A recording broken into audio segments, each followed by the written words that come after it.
Hello everyone, Ember here, and welcome back to a new video. In this one, I'd like to take a look at a whole bunch of new fun cards from the set Night Wanderer, which is releasing on Japan on June 7th. However, it will become part of our Shrouded Fable set on August 2nd. So, a wee bit of a wait before we see these cards in the West, but just a wee bit of a wait, but Yeah, very cool cards though, so I'm excited to talk about these. So we do have a new Dusknoir line, and what is cool about this is that they all have art rares, which is nice, very nice rarity upgrade. Also just really cool for GLC, so if you happen to run any Dusknoirs really, then you will be able to bling out your deck with some pre-evolutions, which is quite nice. This Duskull, allowing you to retrieve other Duskull from the discard pile, is fine, I guess, in standard. It's alright, it's not the worst, not the best. Still very nice artwork. Dusknoir, I think, is the most playable out of all of these cards, however. Says, once your turn, you may put 5 damage counters on one of your opponent's Pokemon, so 50 damage, quite a lot. If you placed any damage counters in this way, this Pokemon will be knocked out. And then there is a scaled up version for Dusknoir, which is the exact same ability, but you put 13 damage counters instead. So personally, I think Dusknoir itself maybe isn't worth it unless you're playing a very, very heavy line of Dusclops in your deck, which personally I'm like, oh, why would you? I don't think you need too many of these guys, but either way, I think this Dusclops is really good. Plus 50 damage is quite a lot to work with. If you're playing Charizard, then you can force your opponent to take a prize card effectively. Then you can activate Counter Catcher, and you can deal an extra 50 damage effectively that turn. So, well, plus 80 if you count the price card that you gave your opponent. So I definitely think this guy is playable. Maybe Charizard isn't even the best way forward. You could use something like, I don't know. I'm saying Hisuian Samurott like it's the best option, but there's Meowscarada, there's other things like that. You could play this with basics and maybe aren't quite doing enough damage. Like you are giving up a prize card, so we will have to determine whether or not it's worth it. But at the end of the day, I think it will be worth it in some situations. So yeah, very, very cool card and very excited to try this out. So yeah, should be a very fun card to test. But yeah, seems like a very fun evolution line.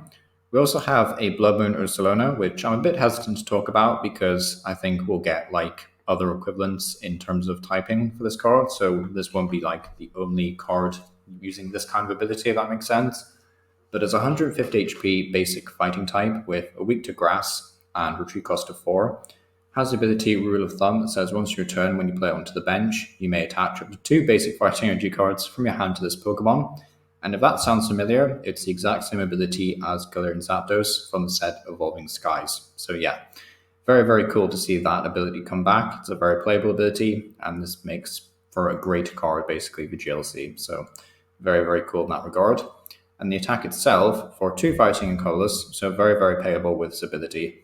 Mudbite does 100 damage, and then 30 more actually for each damage counter on your opponent's active. So you only need to be doing about 60 or 70 damage previously to get a 1-hit KO, well, a 2-hit KO, I guess, on things like Charizard. So that's quite nice, actually. That is a lot of damage to be dealing, especially when you can power this guy up in just a single turn. You just put onto the bench with 2 energy, then you attach 1 from hand. Pretty easy with Earthen Vessel, I would say, as well as a new item that was recently revealed, which just allows you to either retrieve a Pokemon or basic energy from your discard pile. Seems like a very, very playable card. And we did talk about like how Dusclops and Dusknoir plays as damage counters. Like maybe this isn't the most hyper efficient way of doing it, and there's like other things you could use, like Cramorant, if you didn't want to waste other energy. We've got Cloth to deal damage, also requires fighting energy, I guess. There's a lot of other attackers that you could play in this kind of deck. So feels very, very cool. You could definitely make a single prize deck out of this. Very excited personally to try this one out. Definitely think it'll be good in GLC as well, though. That's like the major appeal of this card. But yeah, very, very playable. Seems very, very fun. Next up, those, we have a Slitherwing and an Iron Moth. I personally don't think these cards are super great, but I will talk about Slitherwing briefly here with Iron Buster, doing 20 damage, but does 140 if your opponent has any future Pokemon in play. So it can get a 1-hit KO on Iron Thorns EX, which is quite cool, as well as Iron Hands. So that's nice to see, but it's only really playable in a ancient deck because fighting colorless is just a wee bit too awkward. We don't have counter energy in standard, so until we get a counter energy reprint, I guess, then yeah, it's not super impressive. Like you can charge us up, I guess, with like Pickaxe or the new Janane's secret technique if you really, really wanted to, but gets a bit awkward because you still need the fighting energy from somewhere. So yeah, definitely don't think this card is super great. It's definitely not the best slithering by far for GLC either, really. So yeah, it feels kind of bad. This Iron Moth I really like because of the artwork, but the attacks aren't anything too special. While Rejector does 120, and you can prevent all damage done to this Pokemon by your opponent's Ancient, which is all right. You turn off Roaring Moon, you turn off Ancient box decks in general, but aside from that, there's not really too much. Like, I guess if Raging Bolt ever became relevant, but two Fire and a Colorless is so expensive to pay for, even in a future deck with like Maridon and the Reboot Pod. So yeah, Iron Moth just seems way too expensive to pay. But yeah, damage also just isn't great on these guys. So bit of a shame, but still kind of cool. We also have a Xerasic and a Malamar. Just wait for the thing to load. So Xerasic, honestly, is one of those super scary cards. Now, I'm assuming it's going to load. Please load. You want to load, don't you?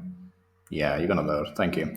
So Xerasic's plan, so wait for the card to load here, but it says your opponent discards cards in their hand until they have 3 cards left in their hand, which is a wee bit scary, to be honest.